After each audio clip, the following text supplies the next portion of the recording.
ওয়াসাল্লাম ক্বালা রাসূলুল্লাহ সাল্লাল্লাহু তাআলা আলাইহি ওয়াসাল্লাম আল হাসানু ওয়াল হুসাইনু সাইয়্যিদা শাবাবে আহলিল জান্নাহ।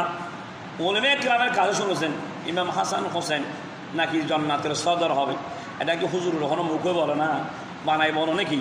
যেখানে হাদিসে দেখেন রাওয়াহু তিরমিজি, যে তিরমিজি শরীফ কামিলের মধ্যে পড়ানো হয়, কামিল মাস্টার্সে পড়ানো হয়। তো তিরমিজি শরীফের হাদিস শরীফ, সে হাদিসের কিতাব তো মানতে হবে। যদি সে হাদিসের কিতাব না মানেন তাহলে তো আপনি মুসলমান নয়।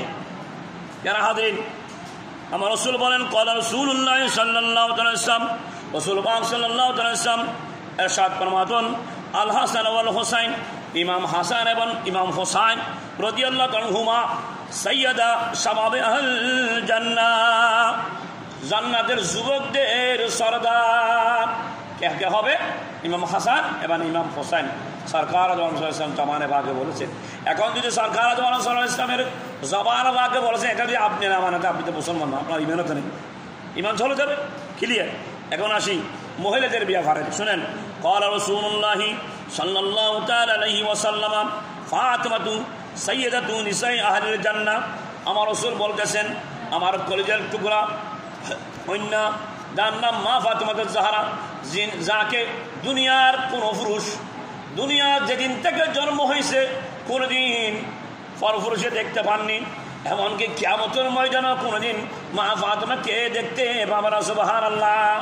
যখন কিয়ামত কায়েম হয়ে যাবে, মা ফাতিমা দূরবে যাওয়ার জন্য এলান করে দেবে কিয়ামতের ময়দানে, মা আমার রাসূলের কন্যা জান্নাতি রুমিনদের সরদারানি আসবে। কিয়ামতের ময়দানের মানুষ, তোমাদের কপালকে নিচু করো, তোমাদের চোখ বন্ধ করো, আল্লাহর পক্ষ থেকে বন্ধ হয়ে যাবে। ৭০,০০০ হুর গিলমান মহিলা মা ফাতিমাকে চতুর্দিকে গালিচে ভিড়ে দিয়ে মা ফাতিমাকে নিয়ে যাবে, যেন দুনিয়ার মধ্যে পরপুরুষে দেখতে পাইনি, কিয়ামতের ময়দানে কোনো নারী পুরুষ যেন মা ফাতিমাকে দেখতে না পায়। সুবহানাল্লাহ। সেখানের মধ্যে একটা প্রশ্ন লাগে, হুজুর দুনিয়ার জমিনে ইমাম হোসেনকে কতল করেছিল, আহলে বাইতকে কতল করেছিল, শহীদের প্রাণ অর্জন করেছিল, তারা তো কিয়ামতের ময়দানে থাকবে। সেখানে এই যদি মহিলা থাকবে, এই যদি পুরুষ থাকবে, এই যদি হাফেজ থাকবে, এই যদি হুজুর থাকবে, তারা তো দুনিয়ার জমিনে করেছেন, তখন তো তারা জান্নাতের রেশে পাবো না, খোঁজমা পাবো না। দেখি যাই মা ফাতিমা বলে চলে যাবে, আমরা একটু দূরে যাই, মা ফাতিমার কাছে গিয়ে একটু ক্ষমা চাইনি। সেই জন্য কিয়ামতের ময়দানে আল্লাহ বলে, আমি চাই না দুনিয়ার জমিনে তো সেটা রেহাই দেওয়া হয়নি, কিয়ামতের ময়দানে আমি চাই না মা ফাতিমা মাফ করক, আমি রব্বুল আলামিনও চাই মা ফাতিমা কিয়ামতের ময়দানে দুশমনে এজিদদেরকে যেন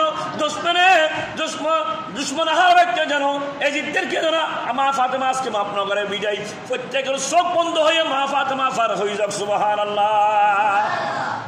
এই মা ফাতিমার কথা থেকে আমি কথা বললাম।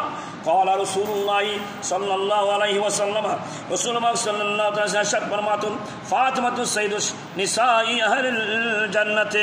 আমার রাসূলুল্লাহ সাল্লাল্লাহু আলাইহি ওয়াসাল্লাম বলছেন, মা ফাতিমা জাহরা রাদিয়াল্লাহু তাআলা উনি জান্নাতি রমণীদের সরদারানী। তাহলে মা ফাতিমা মহিলা, তারা উনি জান্নাতি। যারা মহিলা দুনিয়া থেকে মা ফাতিমাকে মহব্বত করেছিল, ইমাম হাসানকে মহব্বত করেছিল, ইমাম হোসেনকে মহব্বত করেছিল, আহলে বাইতকে মহব্বত করেছিল, তারা কোথায় যাবে?